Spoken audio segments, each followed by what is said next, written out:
저에게는 보물 하나가 있습니다. 한 개만 있는 건 아닌데요. 저의 이제 삶에 정말 보물처럼 제가 아끼고 좋아하는 물건이 하나 있는데 그게 바로 이 책입니다. 그냥 평범한 시커먼 제목도 없는 그냥 이 노트 같은 책인데요. 이 책이 뭐냐면 제가 지난 한국에 들어오기 전에 미국에서 한 교회 한 부서를 7년을 섬기는데요. 그 부서에서 7년 사역을 마치면서 우리 학생들이 중고등부 사역을 했었는데 그 중고등부 학생들과 선생님들이 이제 우리 중고등부를 이제 전도사님, 그때 목사님이 졸업하신다고 졸업 앨범을 만들어줬습니다. 그래서 이게 되게 그냥 허름하고 그냥 평범한 노트인데 이거 내용을 보면 사랑합니다. 장충만 목사님, 이미영 사모님 2014년 12월 8일 날 저 사랑한대요. 사랑받는 사람임을 알아주셨으면 좋겠어요. 보면은 저희 가족 사진도 있고 그때 이제 첫째 민재가 지금 미남하늘을 떼었어요. 있고 우리 선생님들 사진이 있고요. 그러면 선생님들 또 개개인의 졸업 앨범이니까 선생님들 개개인의 사진들도 쭉 이렇게 기록되어 있고 그 다음에 이제 선생님들 개개인의 편지를 여기에 다 일일이 기록해서 이렇게 붙여놨습니다. 이 깨알 같은 글씨로 다 이렇게 이름도 기록되어 있고 그리고 이제 선생님들 끝나면 이제 학생들, 우리 학생들이 어떠한 학생들이 누가 있었는지 잊어버리지 말라고 이렇게 이제 아주 잘 나온 사진들 다 집어넣고 또 그 뒤에는 이제 또 학생들의 편지들이 쭉 다 이렇게 일일이 다 적어서 이제 기록을 해줬습니다. 그리고 이제 그 뒤에 보면 이제 또 단체 사진 있잖아요. 졸업 앨범 뒤에 보면. 그래서 그 뒤에 보면 또 단체 사진들을 쭉 놔서 저한테 이렇게 졸업을 한다고 이게 졸업 앨범을 하나밖에 없는 앨범이죠. 하고 이제 저한테 이렇게 딱 건네주는 겁니다. 제가 한 장 한 장 이것을 넘기면서 이제 글을 읽을 때 제가 알았습니다. 아, 지금 이 책 안에 담겨져 있는 것은 그냥 단지 그냥 글밥이 담겨져 있는 것이 아니라 정말 한 사람 한 사람의 마음과 사랑이 담겨져 있구나. 근데 그게 얼마나 크게 저에게 다가왔냐면 아주 평범하고 특별하지도 않는 그냥 예쁘지도 않은 그 하나의 그냥 노트이고 책인데요. 그 책 안에 사람들의 마음, 그 이웃의 사랑이 담겨져 있다 보니까 내 평생에 가장 내가 힘들고 지칠 때 나를 일으켜 세워줄 수 있는 보물이 된다는 것입니다. 그게 바로 공동체의 힘이겠지요. 제가 청소년부를 사역하면서 정말 많은 간증들이 있었습니다. 정말 크고 작은 일들, 정말 다사다난한 일들이 많았었는데요. 우리 학생들이 변화되는 그런 과정의 일들만, 그 학생들의 이야기만 적어서 책을 내고 싶을 만큼 정말 많은 일들이 있었는데요. 그 중에 몇 가지만 소개해드리면 어떤 한 여학생이 있었습니다. 근데 이제 여학생인데 얘는 이제 집안 대대로 이제 교회를 잘 다니지 않는 그러한 집안의 자매였어요. 근데 이제 혼자 학교를 가고 이렇게 버스 타고 어디를 가고 있는데 그 버스에 누가 같이 탔냐면 우리 중고등부 회장 부회장 아이 그때 회장도 부회장도 다 남자였는데 이 두 명이 버스를 타고 가다가 야, 쟤 알지 학교에서 얼굴을 보고 이렇게 한국 사람이라는 거 알아요. 그래서 뭘 했냐면 가위바위보를 합니다. 가위바위보에서 진 사람 가서 전도하기. 여러분 전도는 그렇게 해야 됩니다. 길거리에서 버스 타고 안면 있는 사람들 다가가서 전도해야 돼요. 그래서 가위바위보 해가지고 부회장이 졌어요. 가위바위보 그래가지고 갑니다. 가가지고 야 너 어디 학교 다니지? 예. 야 그 학교 다니는 누군데 야 너 나랑 교회 가자. 그래서 버스 타고 집에 가다가 전도당해서 교회를 온 한 명의 자매가 있습니다.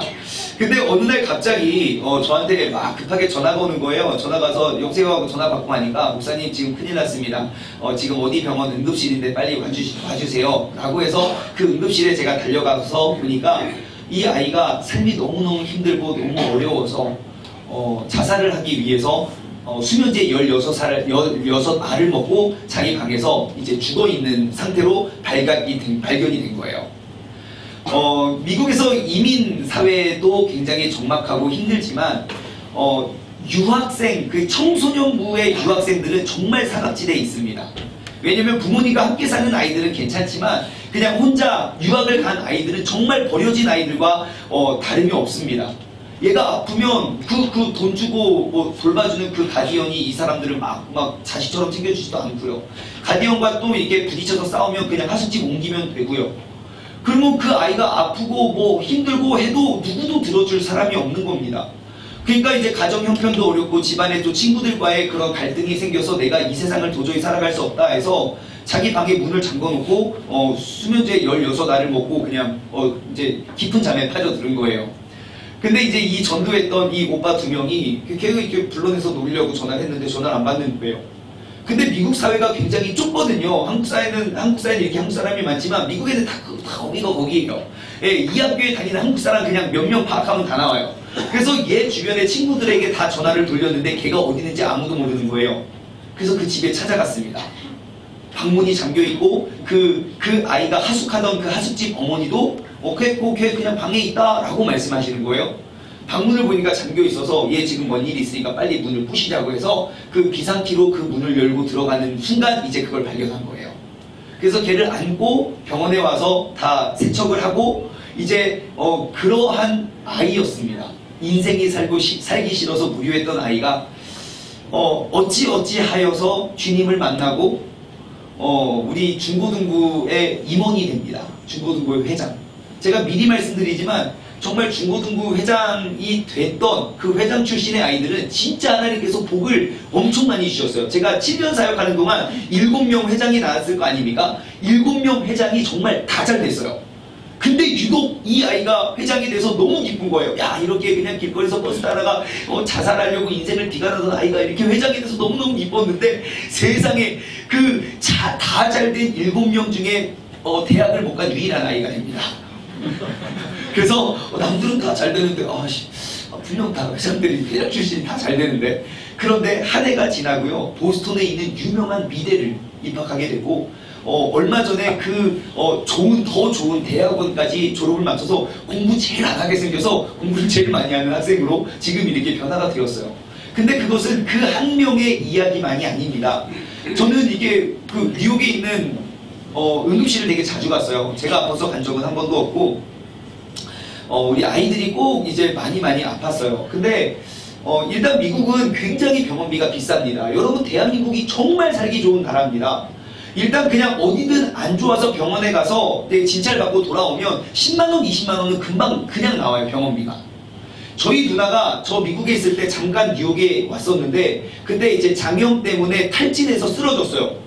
누나가 쓰러진 거야. 어떻게 당황하잖아요. 그래서 이제 우리가 잘 교육을 받은 대로 911 한국은 119지만 미국은 911이에요. 한국은 114지만 미국은 411이에요. 다 거꾸로 해요. 그래서 911 전화해서 불렀어요. 우리 누나가 지금 아파서 쓰러졌다. 응급차를 타고 병원에 가서 입원한 것도 아니에요. 그냥 수액 맞고 얘 괜찮으니까 집에 돌아가세요 하고 돌아온 다음에 병원비가 날아왔는데 300만 원 나왔습니다. 입원한 것도 아니라고요. 그냥 구급차 타고 병원 가서 수액 하나 맞고 그래서 그냥 집에 왔는데 병원비가 300만 원. 그러니까 이민 사회는요 아파도 병원을 못 갑니다. 그게 그들의 현실이에요. 꾹 참아야 돼요. 정말 꾹 참고. 하물며 그 보호자도 없는 중고등부 학생들이 아프면 어떻게 하겠습니까? 돈도 없고 엄마한테 돈 보내달라는 말도 못하고 그냥 참습니다. 너무너무 아파서 도저히 못 참겠으면 어떻게 하는지 아십니까? 택시 타고 친구 불러서 택시 타고 교회 갑니다. 아니 병원 갑니다. 진찰을 받아요. 그럼 별거 아니에요. 소화불량 극도의 스트레스 이런 거예요. 그래서 거기서 처방하고 야 너 괜찮으니까 집에 가. 새벽 2시 3시에 그냥 돌려보내면 또 뭐 하는 줄 아십니까? 택시 불러서 택시 타고 집에 갑니다. 그런데 그 아이들 어떻게 그렇게 택시를 태워 보냅니까? 아프고 힘들 때마다 전화가 와요. 예, 제가 학교는 보스턴에 있고 그 교회는 뉴욕에 있었거든요. 많을 때는 심할 때는요 한 달에 3주를 주말마다 응급실에 가서 밤샌 적이 있어요. 놀라워요. 주말마다 응급실, 주말마다 아파요. 그래서 이 아이 때문에 가고 저 아이 때문에 가고 또 한 명의 제가 잊지 못할 추억이 있는데 어떤 한 명의 학생은요 보통 한국에서 이제 어린 나이에 유학을 가면 1년을 낮춥니다. 학기제가 우리는 3월 학기지만 미국은 9월 학기여서 그 영어를 한국말로 공부도 참 어려운데 영어로 공부하니까 너무 힘들잖아요. 그래서 보통 1년을 낮춰요. 학년을 낮춰서 이제 학업을 쭉 따라가는데 공부를 잘하는 아이들의 기준으로. 근데 보통 한국에서 조금 공부를 열심히 안 했다. 그럼 2년을 낮춥니다. 보통 대개 2년을 낮춰서 고등학교 이제 예를 들어 중학교 3학년 아이가 중학교 1학년과 같이 학교를 다니기 시작하는 거죠. 그러면 이제 다 따라잡고 대학을 가요. 근데 이 아이는요 3년을 낮춥니다. 왜일까요? 그렇죠. 예, 별로 공부는 별로 이게 관심이 없는 아이였는데 3년을 낮추고 내가 지금 고등학교 1학년인데 중학교 1학년 그 애기들과 함께 학교 생활하는 게 쉽겠습니까? 재미도 없고 그러죠. 근데 이제 고등학교 2학년이 딱 돼서부터 그 스트레스가 너무 몰려오는 거예요. 내가 감당할 수 없을 만큼. 스트레스가 몰려와서 한 번은 이제 아프기 시작하는데 정말 아무 이유 없이 기침이 막 뭐 그냥 이게 아니고요. 여자애가 삐짝 마른 애가 막 기침을 그렇게 하는 거예요. 그래서 또 전화가 왔죠. 야 기다려 갈게 해가지고 제가 또 차를 태워서 그 아이를 응급실에 갔습니다.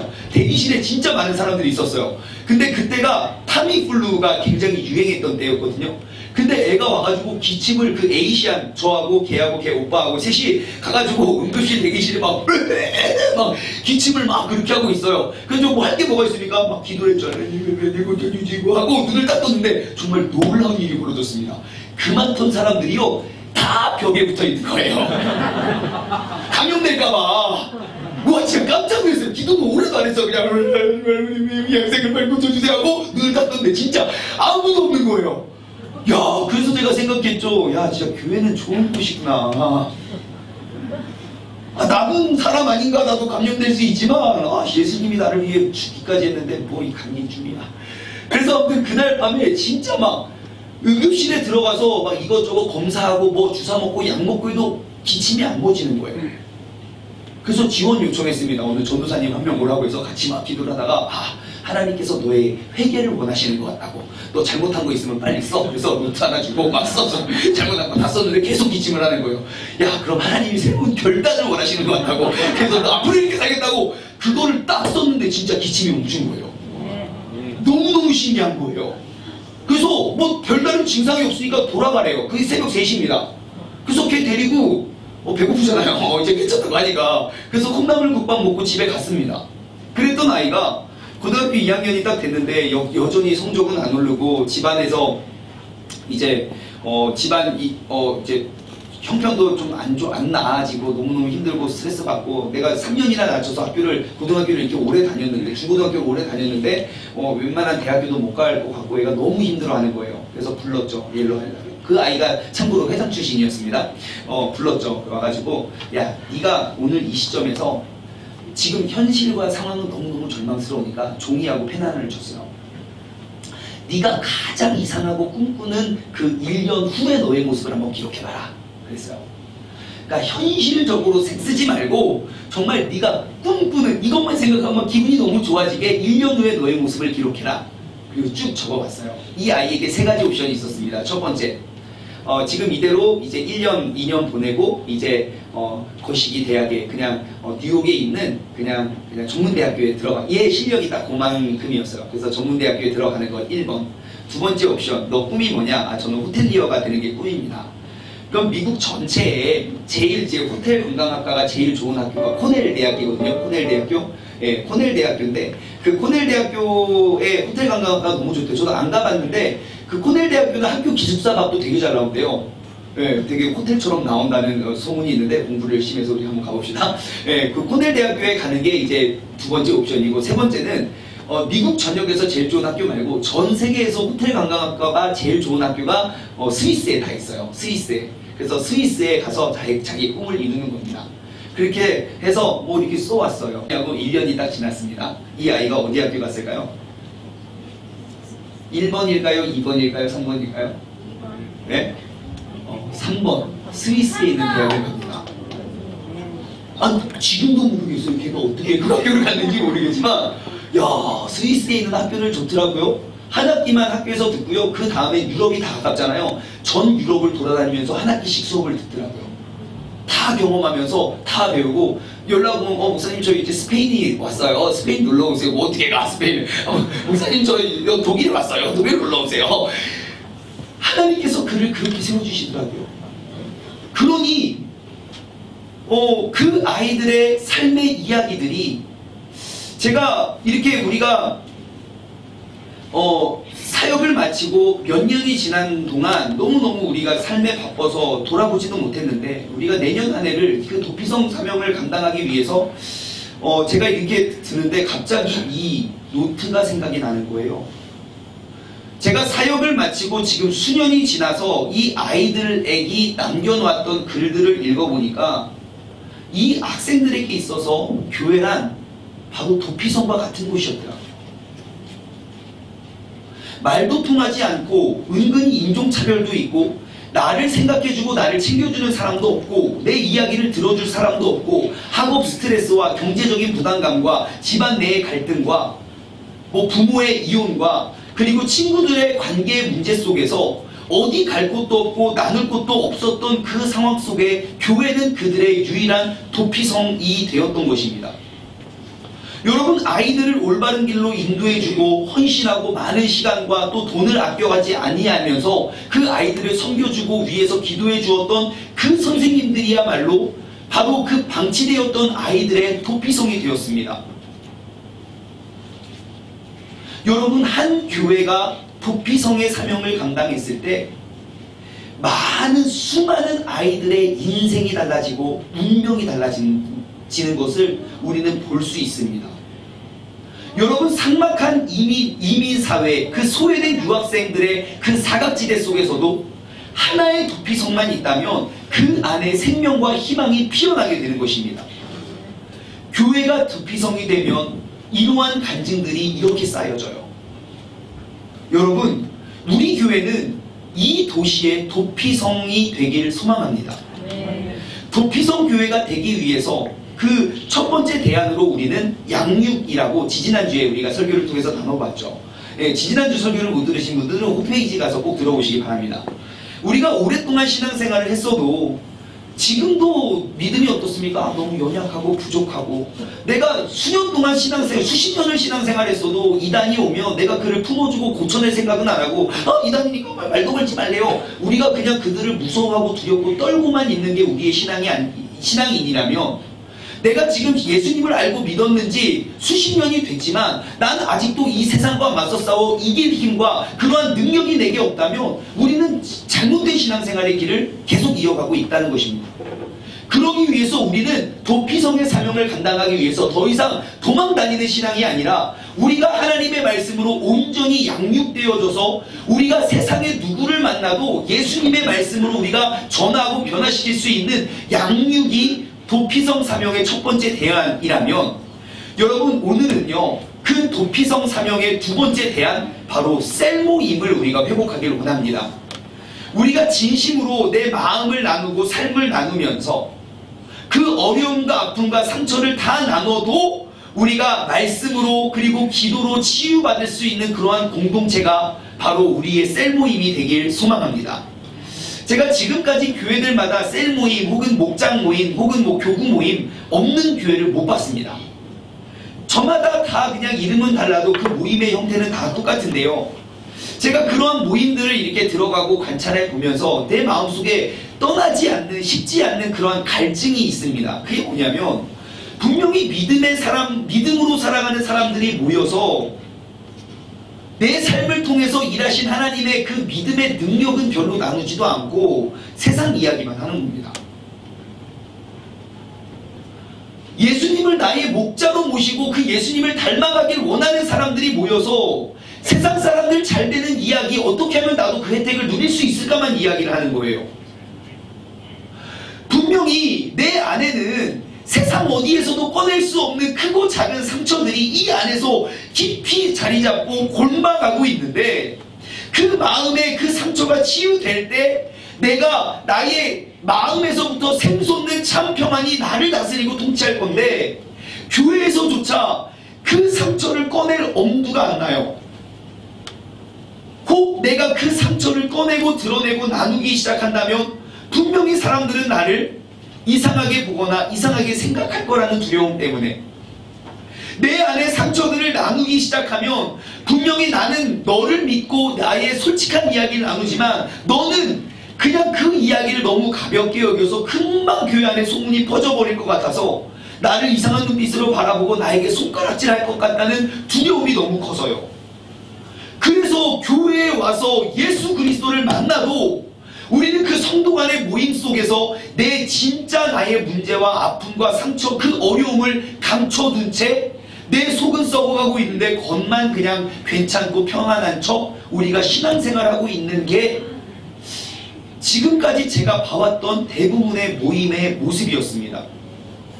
어느 정도 숙달이 되면요, 셀 모임은 하긴 해야 되겠으니까 그냥 선을 딱 그어놓고요, 거기까지만.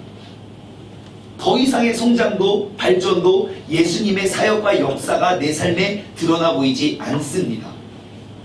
여러분은 어떠하십니까? 여러분들이 지금껏 해왔던 셀 모임이나 교구 모임이나 뭐 그러한 예배들을 통해서 여러분들이 어떠한 이미지가 떠오르십니까?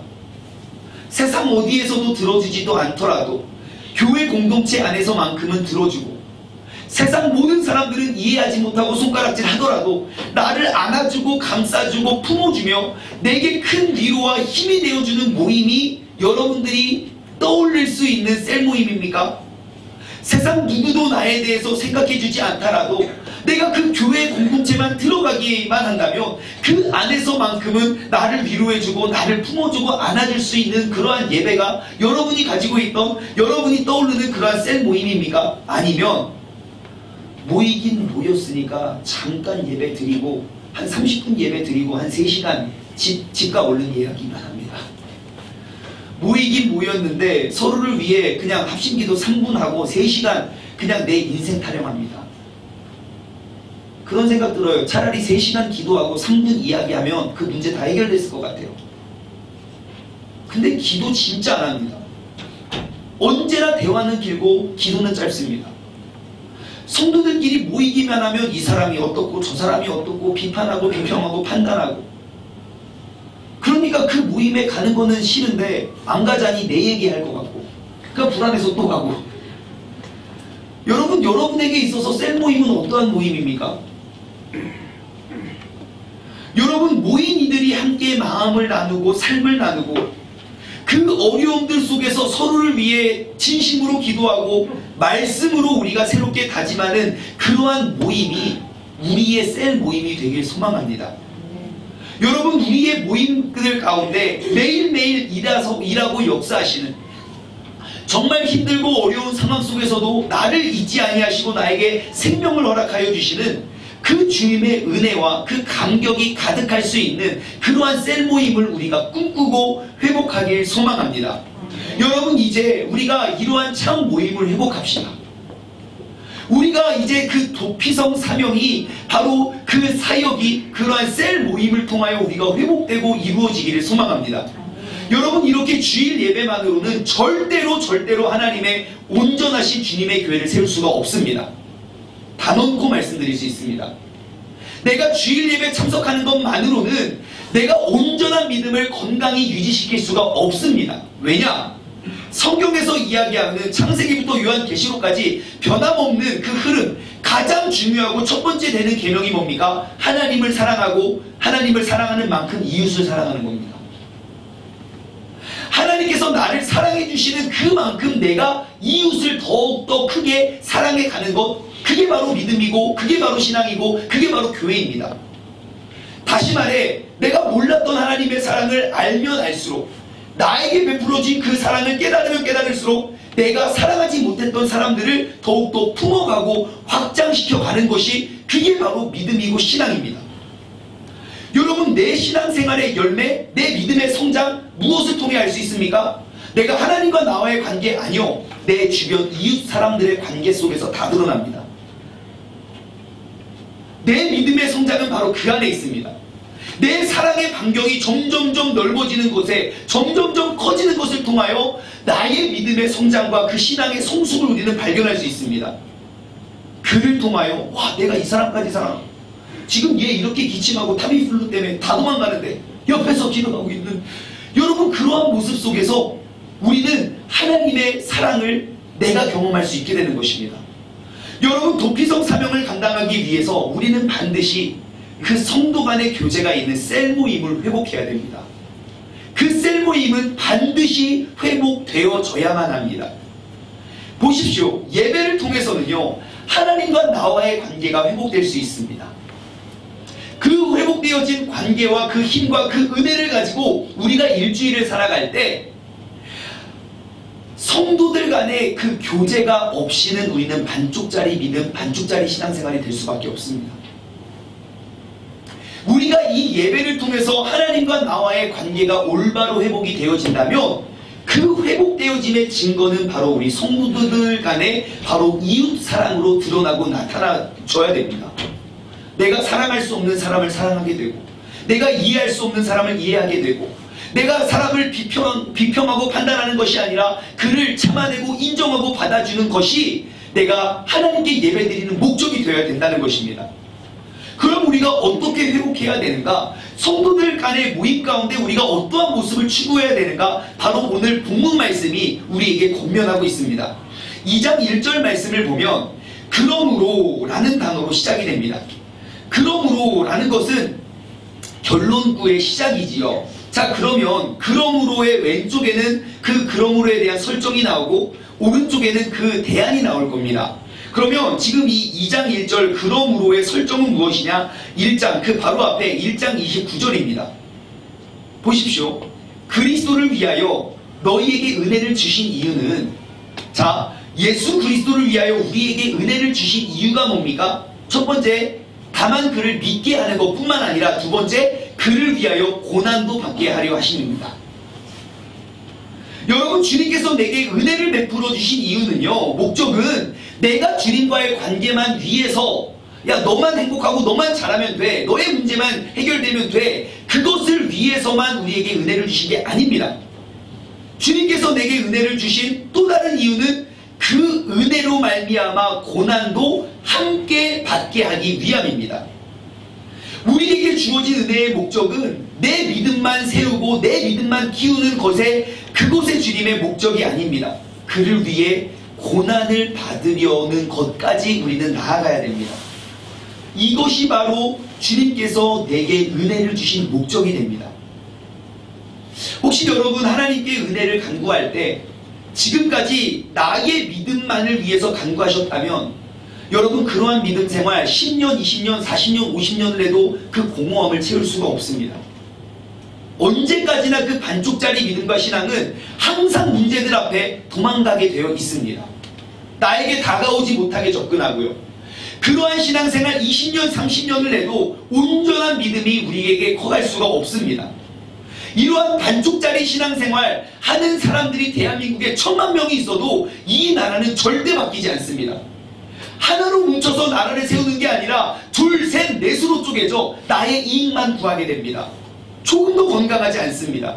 하지만 나의 믿음만을 위하여 간구할 뿐만 아니라 내가 그 그리스도의 모습 속에서 그를 위한 고난도 함께 감당하기 위한 은혜를 구하기 시작한다면, 우리의 믿음이 반쪽짜리가 아니라 온전한 믿음이 된다면 적은 몇 명이 목숨을 걸고 이 땅에 들어와도 이 세상은 달라질 수 있다는 것입니다.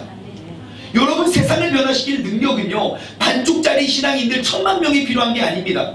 우리는 숫자가 중요한 게 아닙니다. 진짜 믿음을 가진 온전한 믿음의 한 사람이 필요한 것입니다. 여러분은 어떠한 믿음의 소유자입니까?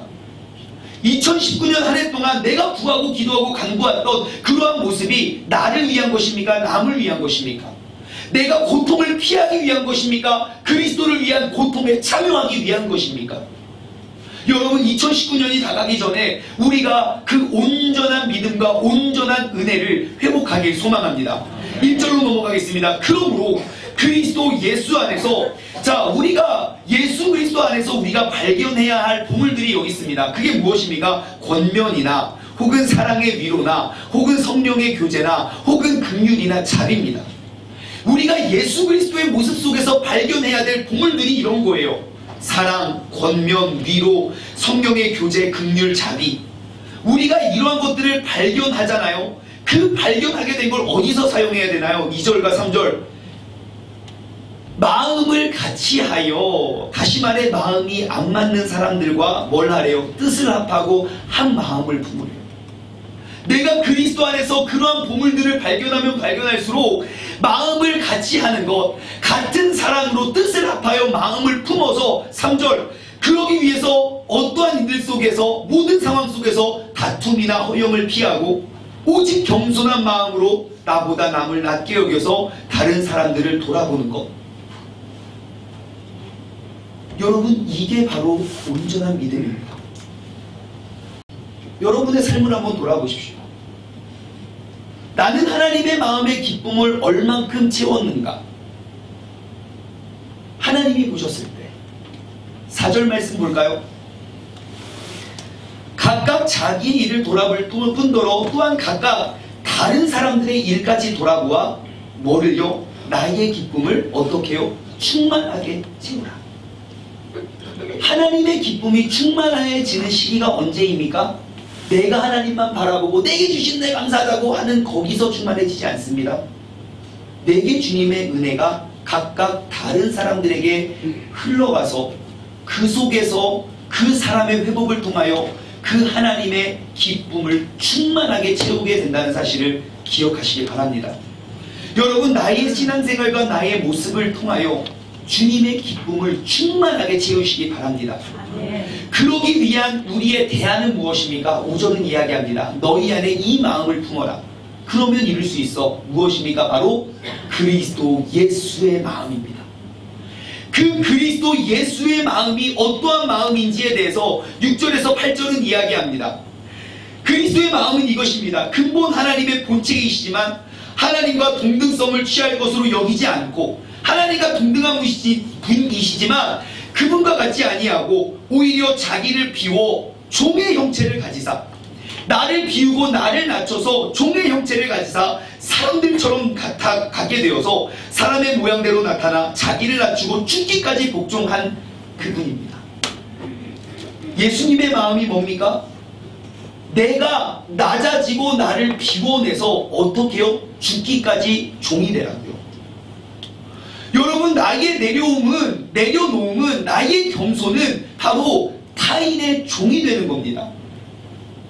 내가 주인이 되어서 군림하는 게 좋은 교제가 아니고요, 다른 사람의 종이 되면 우리가 마음을 같이하여 하나가 될 수 있다고 성경은 이야기합니다. 여러분, 주변을 둘러보십시오. 주변을 둘러보십시오. 나는 누구의 종입니까? 이 자리에 내가 누구를 섬기고 있습니까?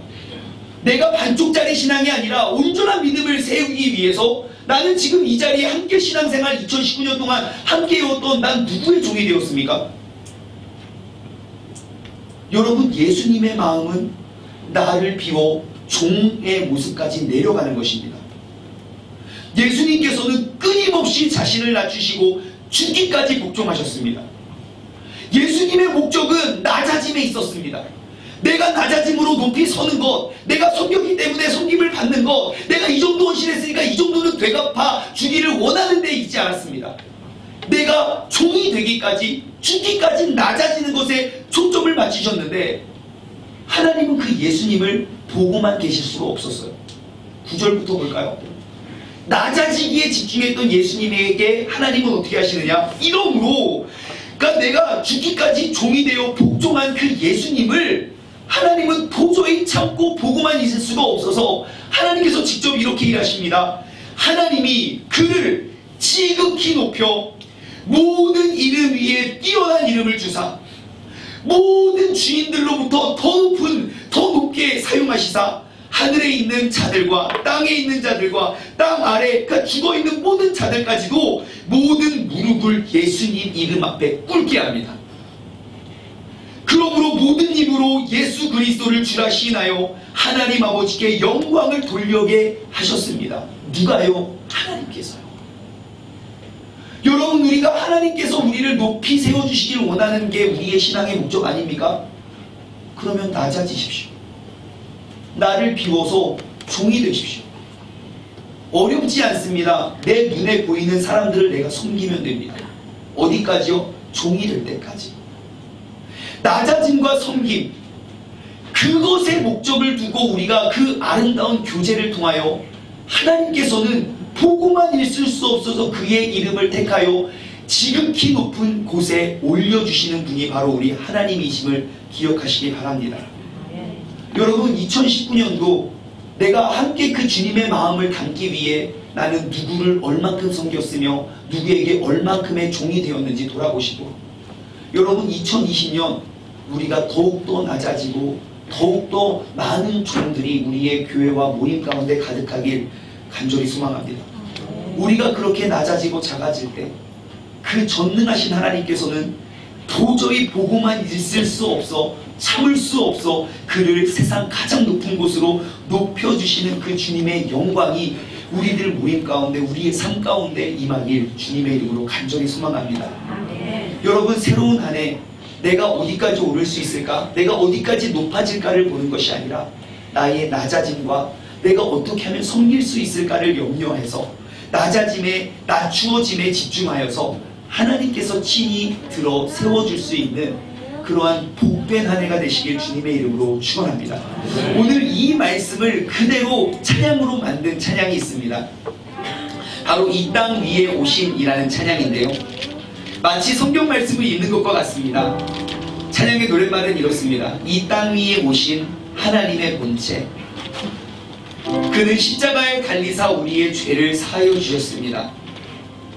그리고 났더니 하나님이 그를 지극히 높여서 모든 이름 위에 뛰어난 이름을 주사 우리는 예수 이름 앞에 절하고 모든 입들은 주님을 시인하게 만들었고요, 영광 중에 오실 그 주님을 바라보고 우리는 선포하길 원합니다. 왕께 만세, 그 존귀와 위엄을 찬양해 왕의 왕께 만세 주 예수 하나님. 우리가 새롭게 결단하며 내가 높임 받기 위함이 아니라 내가 높아지기 위해선 더욱더 낮아져야 되는 그 주님의 마음을 우리가 이 시간 우리 마음속에 품고 나아가길 소망합니다. 새롭게 결단하고 다짐하며 우리 찬양 고백하길 원합니다.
지난 한 해를 한번 돌아보시죠.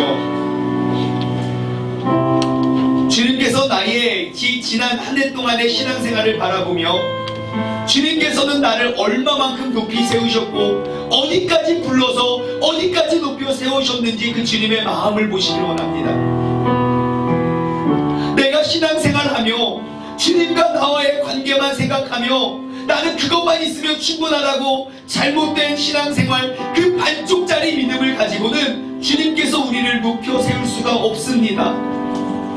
내가 교회 가는 나의 발걸음의 목적이 섬김을 받기 위함이고, 내가 인정을 받기 위함이고, 내가 남으로부터 더욱더 좋은 대접을 받기 위한 믿음의 목적을 가지고는 하나님께서는 우리를 도저히 높이 세울 수가 없습니다. 우리가 이 시간 다시 한번 결단하길 원합니다. 주님께서 나를 세워주지 아니할 수 없는 믿음, 주님께서 나를 사랑하시는 그 사랑을 내가 깨닫고 발견하는 만큼 내가 이웃을 사랑하고 그들을 섬기며 내가 그들의 종이 되기까지 낮아질 수 있는 그 예수님의 마음을 이 시간 나에게 허락하여 달라고 다같이 우리 합심하여 기도하시며 나아가길 원합니다. 기도하겠습니다. 하나님 아버지 감사합니다. 아버지 하나님, 그 주님의 이름을 내가 높여 올리길 원합니다. 아버지 하나님의 존귀와 그 능력과 그 위엄을 우리가 찬양하며 나아갈 때에 내가 나의 힘으로 주님의 영광을 높이는 것이 아니라 나의 낮아짐을 것이고 나를 지극히 높은 곳까지 높이고 세우시는 그 아버지 하나님의 영광이 이 시간 나의 삶 가운데 우리의 교회와 우리의 모임 가운데 임하게 하여 주시옵소서.